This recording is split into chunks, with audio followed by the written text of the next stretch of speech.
The stink in cricket deepening, and remember this is in the context of IPL 7 which is going on. I'll put many questions on why this is happening. Your questions are already coming in. We're going to take them in a while. Cricketwala is with us, and so is another cricket aficionado, Dilip, who joins us from his home in Bandra. Dilip, thank you very much. So Ayaz, let's begin. Why is this whole corruption revelation suddenly erupted? Well, actually, the case has been going on for a while. You know, in New Zealand cricket, there have been instances where players were thought or believed to have been indulging in sharp practices in the past. And I think what has happened is that they closed in on Lou Vincent, the ICC and the ACSU attached to the ICC. News leaked out. This story was broken in England by the Daily Telegraph, the Daily Mail. And they've, Lou Vincent has sought a plea bargain saying, and he's naming about 8, 10, 12 cricketers, including what he calls a star player from his own country, somebody he idolized. But significantly, what is emerging is that it's not only the IPL or it's not only restricted to India. Lou Vincent has talked about the Indian Cricket League, which took place in 2008. He's talked about county cricket, where he played county cricket and he was asked to spot fix, and he's also talked of the Champions League in 2008. Ayaz, so tell us, we've so we are in the midst of an investigation going on in India, where the Board of Control of Cricket is investigating, and a separate committee appointed by the Supreme Court of India is investigating. Those are allegations to do with IPL 6 specifically, and teams that are playing in India. Teams and players who are involved there. And this is, we are talking about the current captain of the New Zealand team, who's referring to a phase in 2008, that is before the first IPL. No, so what has happened is Lou Vincent is a former New Zealand player who's sought a plea bargain, and as the story has been, more and more information is being leaked out, it's also been found out that Brendan McCullum, who's the current New Zealand captain, and CSK player, had also talked about being approached during the first IPL season by, again, another player who he called his hero and couldn't believe it. He says he didn't accept the money. But the point, Govind, is that the ICC is very clear, the ACSU is very clear, that the minute you are approached is when you should let us know. It seems that McCullum that time didn't know. For one reason, didn't let them know. So, but the ICC has come out in defense of Brendan McCullum. They're saying that there's nothing wrong with what he's the New Zealand Cricket Board, the ICC, has given Brendan McCullum a clean chit. In fact, most of the current. Why is that? Only is that because he was the first? He kind of came up first and said, "Oh, I was approached by someone." Why? Because I think what's been happening is that New Zealand cricket has been, kind of thrown in the deep end in this scam and corruption, and it's been going on for actually a while, perhaps a little longer than the IPL 6 probe that has been happening here. And I think they've probably taken a harsher stand, which is all to the good. Remember, they don't have as much resources as the Indian Cricket Board has, and yet they've been making a serious attempt because they found that as many egos has. No, and New Zealand cricket is very vulnerable. It's not a rich board. The players get easily tempted, so they realize that it could completely crash. And therefore, they've been a little more aggressive in reaching to the bottom of this problem.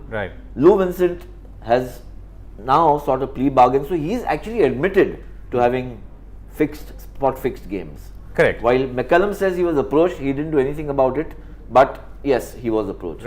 Okay, Dilip, how are you reading this sudden new development that's happened with Brendan McCullum coming out and saying that he was approached by someone, and then subsequently Chris Keynes denying that he was that someone who was approached? Yeah, well, a couple of things strike me. One is that this Chris Keynes is involved, almost willy-nilly, because he did have that whole dust-up with Lalit Modi a couple of years ago. So his name is going to be immediately equated to that cricketer X, and until we know otherwise, I guess people will just assume that was him, for better or worse. The other thing is what Ayaz actually said. It's kind of sad that it reminds me of what New Zealand cricketers said at the time the ICL was formed. With Shane Bond, I remember saying, he joined the ICL, he says, because, they offered me $600,000, and that's, 10 times or 5 times or some huge number of times more than what New Zealand cricket could ever offer me to play. And that's a sign of how poor that cricket board is, and naturally so.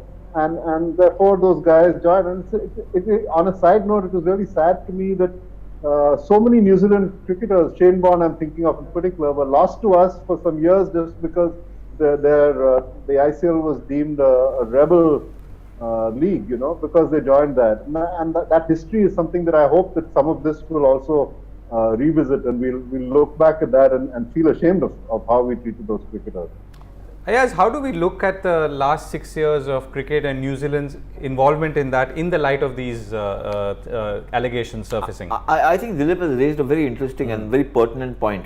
If you have to go back in time a little. 2007 is when we won the World T20 World Championship, and then suddenly everything accelerated. The Indian Cricket League took off first of the blocks, and they hired all kinds of cricketers. The most vulnerable and therefore the largest number of players were from New Zealand, West Indies and Sri Lanka. A lot of them retired, semi-retired, some were in their, perhaps still not beyond their prime, like Shane Bond. The immediate temptation of getting into a higher income bracket, because they were fighting against their own boards. All these three cricket boards were fighting against their players. But you are saying higher income bracket thanks to corruption? No, yes, not so. Okay. Oh, you're talking about the league. Okay. The league's paying more money. And then the IPL came, which actually paid players 4 or 5 times more than what ICL paid. So I think there was a large number of players who felt, hey, we've actually taken bought in the wrong train. So, they couldn't get out of it till the ICL shut down. Some of them unfortunately finished their careers, like Shane Bond, and then became coach for New Zealand, whatever else. But there was this thing that I feel the general sentiment was, these leagues are starting cash-rich leagues in India, where people they'll watch cricket for whatever it is worth. It's a tamasha, it's a whole big drama, and there's easy pickings to be made. Some legit, sometimes a little illegit, but nobody will know, because nobody knew how it would grow. The IPL of course grew very big. The ICL didn't. A lot of them kind of compromised later. The Indian players came back into Ambati Raidu, played for ICL, is playing IPL now. Stuart Binney, several others, right, and several others from the international teams also. Right. So therefore, what is the what is the this residue of all of this today is the question. No, so I think what is happening is that a lot of what we are hearing now is located in that period 2008 when there was a lot of flux. Fair enough. There were players who were not getting enough money from their own boards. They were either in dispute or the boards were bust. Okay. And then they found these leagues, they joined in. So why is this? Of course, this whole thing has erupted because this Brendan's testimony has been leaked to the Daily Mail Lou in the Vincent's UK. and Brendan's. Lou Vincent's and Brendan's. So, but why has it been going on for 6 years? Is this an investigation that has lasted so long? So I think it's also linked to the fact that Lalit Modi had filed. I mean, he had named Chris Keynes, IPL chief, then IPL chief. Then IPL chief had named Chris Keynes as one of. When this whole thing about fixing and betting came about, Chris Keynes fought it in court in England and won with costs against Lalit Modi. Now he's come out actually and said, look, this player X that Lou Vincent is talking about, and a star player that McCallum is talking about, and everybody assumes it's me, but it's not me, and legally, where is the evidence? I think that there has been over the last 5-6 years a great deal of concern in New Zealand cricket that somewhere everything had gone haywire and wrong, and they have actually pursued that in an investigation, and now things are reaching a head. That's where I think the issue is becoming very big. Okay, so questions coming in. Anwar Khan asks, and Dilip, you want to take this first? He says, stopped watching cricket. Isn't everything fixed by BCCI and ICC? I guess is Indian Cricket Council. Yeah, well, I completely agree. I mean, I don't watch the IPL, but of course, that part of that is that I don't have a TV. But apart from that, I just think it's in the end, the fan who wants clean cricket has got to what's the word, vote with his wallet. You want clean cricket, stop watching the damn TV and stop watching the IPL.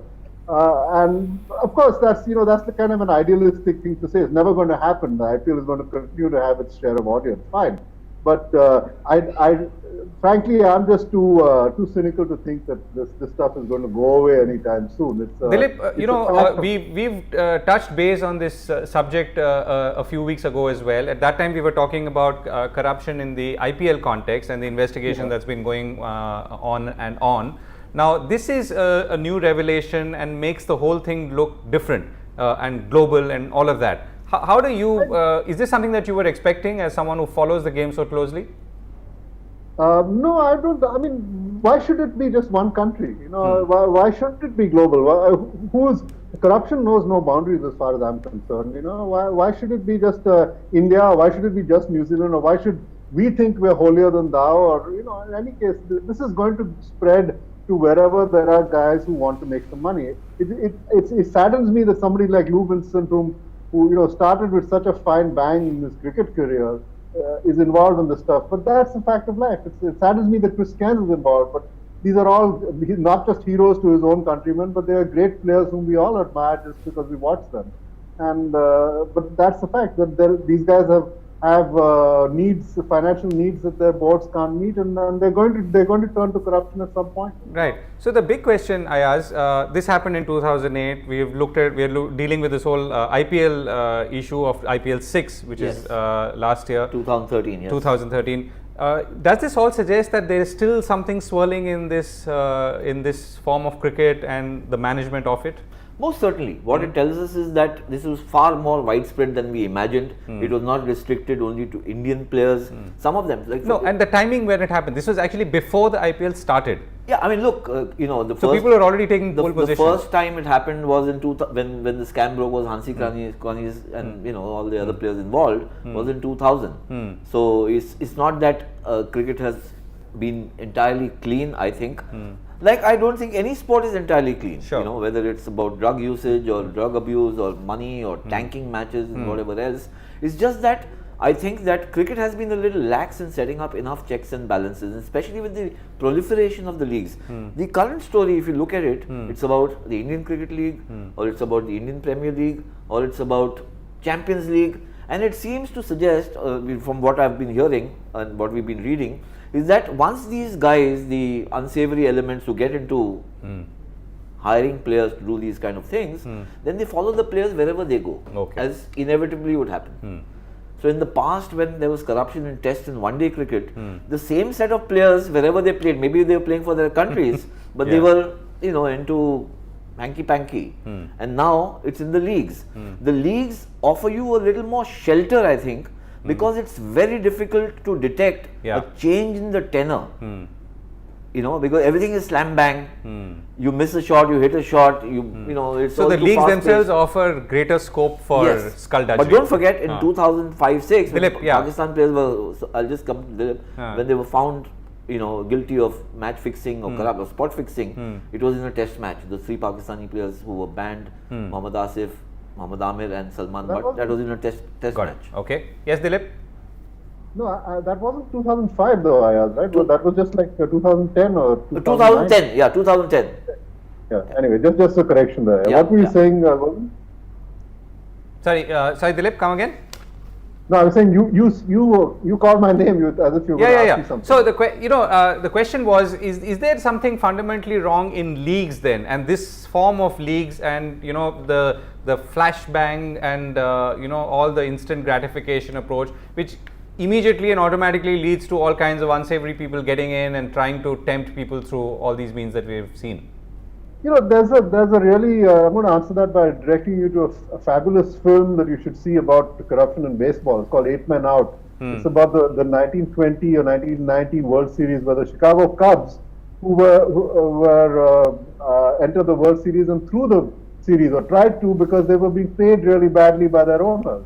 And you know, you can slam them for that, but the fact is that they were being paid pretty badly by their owners, and that's an exact parallel to these guys who we've been talking about, Shane Bond and Lou Vincent and all of them.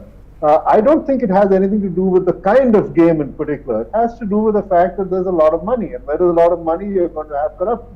It doesn't matter whether it's cricket. It doesn't matter whether it's if the IBL, the badminton league, starts paying huge amounts of money. By God, you're going to have people there turning corrupt too. You know, in whatever form you can do it in badminton. I don't know. It's not the fact that it's a slam bang variety. If Test cricket paid that kind of money, it would happen in Test cricket. As Ayaz pointed out, it happened to the Pakistani players.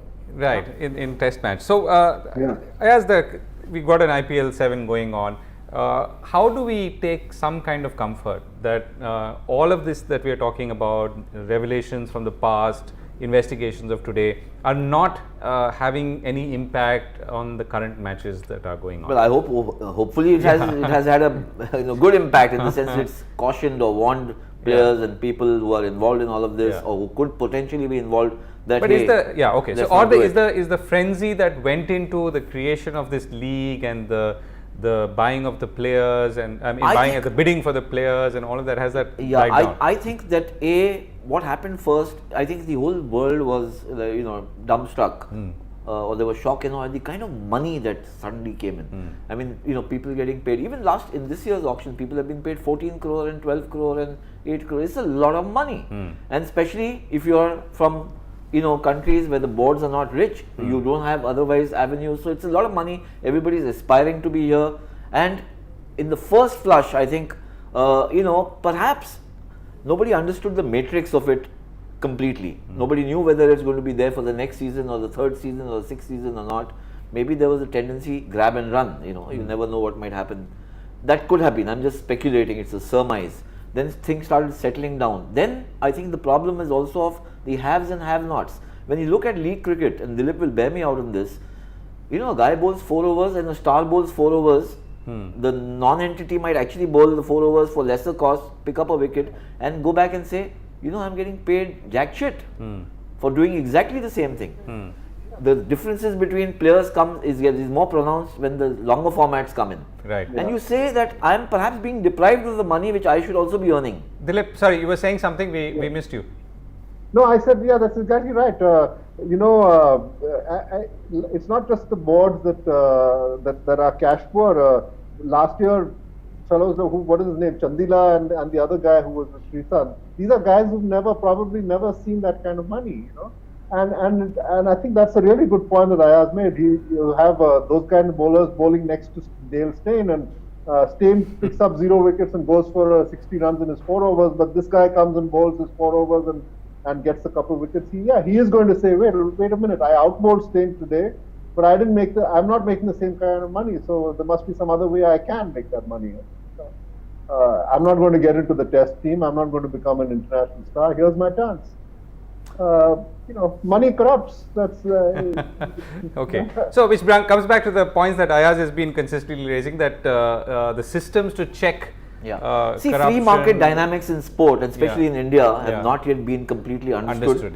And nor have they been structured properly. I think, for instance, I've said this ad nauseum that the governing council, the structuring of the IPL is perhaps flawed. The governing council can't be a cozy club. It needs people who have a more robust understanding of business as well as sport, and certainly the business end of it, and therefore they will bring in the checks and balances, not and but is that an endorsement for a Lalit Modi kind of approach, or is it I'm saying it's an endorsement. You get any good company, a robust company, would have 2 or 3 external directors. But can I say something there? Go ahead. The case in point is what happened in the NBA a couple of weeks ago, which we talked about the last time too, right? The whole racism allegation. The NBA comes down hard on that one owner, and who's the guy doing it? An NBA guy who's got nothing. The head of the NBA, the commissioner, has nothing to do with basketball. I think you really need administrators who have nothing to do with cricket, who are just professional CEOs or whatever you want to call them. That's their job, to run an organization. It's not. So we are saying that this structure, Ayaz, is what will give comfort to the constituency, which is all of us who watch cricket, and also ensure that the systems to prevent such abuses will not take place. As a viewer, right? That's what we are taking it forward to. The only way you can get Dilip D'Souza to watch IPL, he doesn't like T20 cricket, that's a different matter, but IPL is that at least he feels when he's viewing that I'm watching something which is, clean. So that's the first inducement for somebody who's otherwise skeptical. Those who have gone into it for the tamasha of it, that's a different issue. So I think that one is, it will evolve in terms of people and players and everybody else understanding the free market dynamics. Why a Dale Steyn, despite going 0 for 42 or 42 for no wickets in a match, still will earn more than some guy who's paid 1/10 his money and picked up 2 wickets, because those are free market dynamics. you know, that over a period of time, if Dale Steyn stops taking wickets continuously, his market value will also fall down. Right. It happened. I'll give you an example with Dan Christian, the Australian all-rounder. One season he earns $800,000. The next season nobody's picking him up for $75,000 or $50,000. They don't want him. So that can happen, a free fall. That has to be understood. But how you run the tournament, how you run the league is something that needs a far more robust and a structured approach. In the excitement and the hurly-burly of the IPL being a runaway success, some aspects of this were neglected. Right. They need to be brought in. LA Clippers, on charges of racism, instant ban, life ban for the owner. For that guy.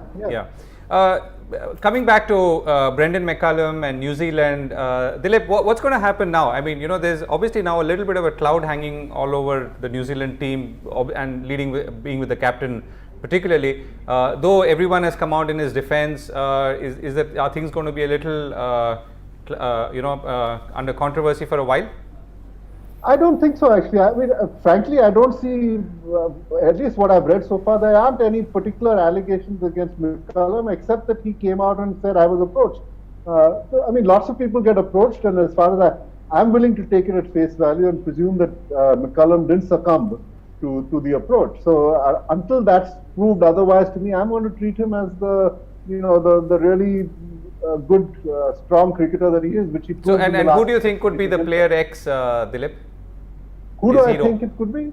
I mean, like I said, everybody's assuming that it's Chris Cairns. I would like to hope that it isn't him, because he is such a great player. But, you know, that's just my sentiment. Other than that, I have no clue. It could be some Indian star for all I know. You know? Hero.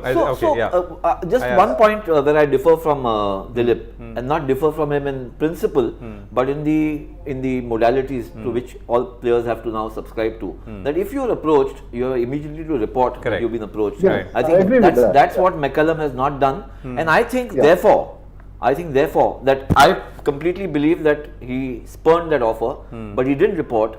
So the ICC and the ACSU must take some action, because otherwise you're not sending the messaging which goes out to the rest of the cricketing world. But was he required to report at that time? I'm just asking. Yes, I think it's come into effect, Dilip, from 2007-8. Okay, so he was required. So I mean, maybe it could be a punitive thing. Maybe he's fined $50,000, $100,000, whatever. I mean, but there's a message needs to go out. More than just saying, okay, but we think he's clean, let him be. But this should not happen again. I think there must be a rap on the knuckles, so that or a fine perhaps, because that's what hurts players when you pay out of your pocket. Right. And so, last question really, Ayaz. So what's your sense of is there a cloud hanging over the team because the captain himself is involved in this? I actually feel the clouds have gone a little darker. Okay. So it's the IPL 6. It's now what we hear is that it's county cricket, because we also know Danish Kaneria's repeated pleas to be exonerated have been turned down in courts in England. Blue Vincent has talked about the Champions League, and it's not like 100 years back. This was 2008, and it shows that actually the malaise had spread pretty far and wide in cricket. So you've got the ACSU. Maybe the intent is right, but there has to be a far more robust approach. And I think the one thing which needs to come through clearly, like we saw in the case of LA Clippers, there has to be precipitate action once you're clear. So if you found Lou Vincent, he's made a plea bargain, he still needs to be punished. He may name a few players, those guys need to get it in the neck. One of the things which I have never understood is, if a guy has been found guilty of fixing a match, spot fixing, why are his records still existing? You're talking about Lou Vincent? No, I'm talking of any player. Okay. Just erase their records from the history of the game. Yeah, and also why should it take so long? I mean, why should it take so long? 2008 where is the deterrent? Yeah. Where is the deterrent? So they need to come back with stronger deterrents. Yeah. And all of this because finally it's in the interest of the game and interest of all the people who are watching, and that's what this is all about. Ayaz, thank you very much. Dilip, thank you very much. I know you're off on a road trip. All the best for that. See you back soon. Thank you. All right, okay. Bye-bye. Thanks. Thank you. Bye.